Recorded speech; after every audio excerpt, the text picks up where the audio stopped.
अस्सलाम वालेकुम, वेलकम है आप सभी का आपके अपने चैनल एसएन एजुकेशन क्लासेस में। तो आज के इस वीडियो में मैं आप लोग कराने वाली हूँ वीवीआई ऑब्जेक्टिव क्वेश्चन यानी कि मारूसी सवालात कराने वाली हूँ इस वीडियो में। और ये रहने वाला है उर्दू एमजेसी 3 का ऑब्जेक्टिव, एमजेसी 4 का नहीं है, एमजेसी 3 का, ये आप लोग को ध्यान देना है।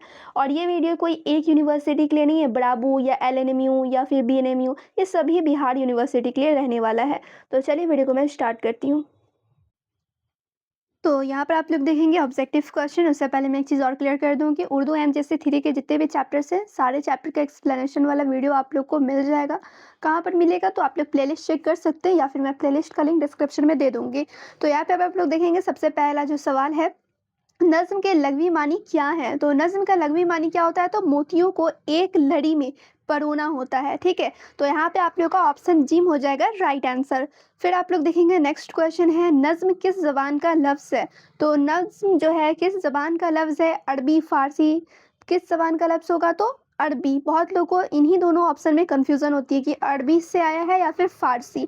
तो यहाँ पे अरबी ज़ुबान का लफ्ज़ है। फिर आप लोग देखेंगे अगला सवाल है यहाँ पर, आज़ाद नज़्म से क्या मुराद है?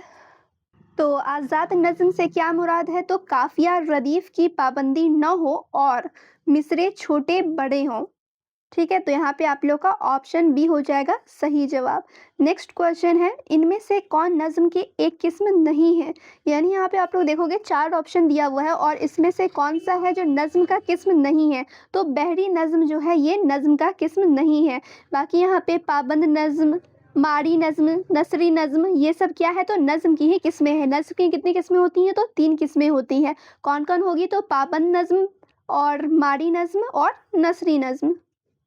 तो ये आप लोग के एग्ज़ाम में आ सकता है। फिर नेक्स्ट है, मारी नज़्म को अंग्रेज़ी में क्या कहते हैं? तो ब्लैंक वर्ड्स कहा जाता है इंग्लिश में। तो यहाँ पे आप लोग का ऑप्शन जिम हो जाएगा सही जवाब। फिर नेक्स्ट क्वेश्चन यहाँ पे देखेंगे आप लोग, इनमें से कौन एक नज़्म की हैयत नहीं है? तो मरबा। यहाँ पे हो जाएगा आप लोग का ऑप्शन बी यानी कि बे सही जवाब हो जाएगा। मखमस तो होता ही है, बस मरबा नहीं होगा। तो यहाँ पे ऑप्शन बी सही जवाब है। नेक्स्ट है, मखमस के क्या मानी है?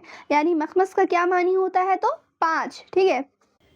फिर नेक्स्ट क्वेश्चन है, मुसद्दस में कितने मिसरे होते हैं? तो कितने मिसरे होते हैं? तो 6 मिसरे होते हैं। फिर नेक्स्ट है, उर्दू में आज़ाद नज़्म कहाँ से आई? तो क्या जापान से आई? कहाँ से आई? तो फ्रांस से आई। तो यहाँ पे हो जाएगा ऑप्शन बी सही जवाब। उर्दू में आज़ाद नज़्म फ्रांस से आई। फिर नेक्स्ट क्वेश्चन है यहाँ पे, उर्दू नज़्म की इब्तिदा कहाँ से मानी जाती है? तो कहाँ से मानी जाती है? तो दक्न से मानी जाती है। फिर नेक्स्ट क्वेश्चन है, दक्न में नज़्म की इब्तिदाई नकोश किसके यहाँ मिलते हैं? तो किसके यहाँ मिलते हैं? तो कली कुतुब शाह के यहाँ मिलते हैं। तो यहाँ पे हो जाएगा आप लोगों का ऑप्शन बे सही जवाब।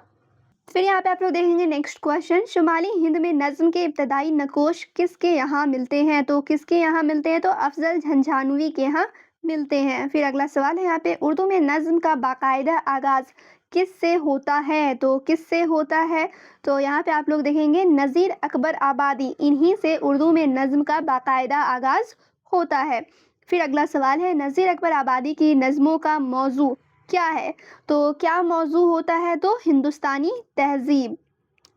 तो यहाँ पे आप लोग का ऑप्शन दाल हो जाएगा सही जवाब। फिर अगला सवाल है यहाँ पर, अंजुमन पंजाब के मुशायरों की कामयाबी का सेहरा किसके सर है? तो हाली और आज़ाद के सर है। और इन दोनों का जिक्र आप लोग को अंजुमन पंजाब के अंदर ज़रूर करना है अगर एग्ज़ाम में क्वेश्चन आए तो। फिर नेक्स्ट क्वेश्चन है, अंजुमन पंजाब का क़याम कब अमल में आया? तो कब अमल में आया है? तो 1865 में आया है। तो यहाँ पे आप लोग का हो जाएगा सही जवाब जीम, ठीक है। यहाँ पे ये 6 लिखा हुआ है, ये 1865, ठीक है। फिर नेक्स्ट क्वेश्चन है, 15 अगस्त 1867 को आज़ाद ने अंजुमन पंजाब के जलसे में किस उन्वान से लेक्चर दिया था? तो किस उन्वान से लेक्चर दिया था? तो नज़्म और कलाम मौजू के बाब में। फिर यहाँ पे आप लोग देखेंगे नेक्स्ट क्वेश्चन है, बच्चों के लिए नज़में किसने लिखी?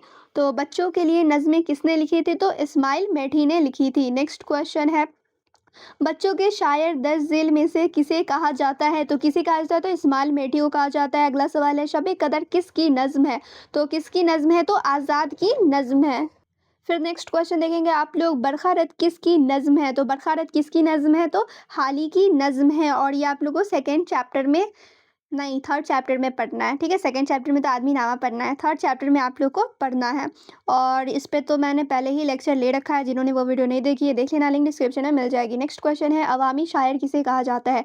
तो अवामी शायर किसे कहा जाता है? तो नज़ीर अकबर आबादी को कहा जाता है। फिर आप लोग देखेंगे अगला सवाल, नज़ीर अकबर आबादी की पैदाइश कहाँ हुई? तो कहाँ हुई थी? तो दिल्ली में हुई थी। यहाँ पे आप लोग का हो जाएगा ऑप्शन अलिफ सही जवाब।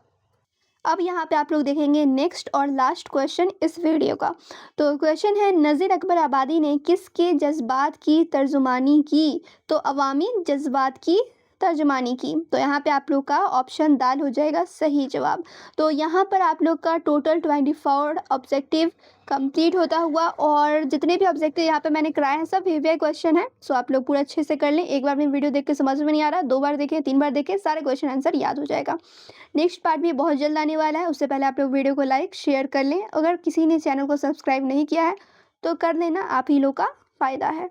तो चलिए फिर मिलती हूँ दूसरे वीडियो में।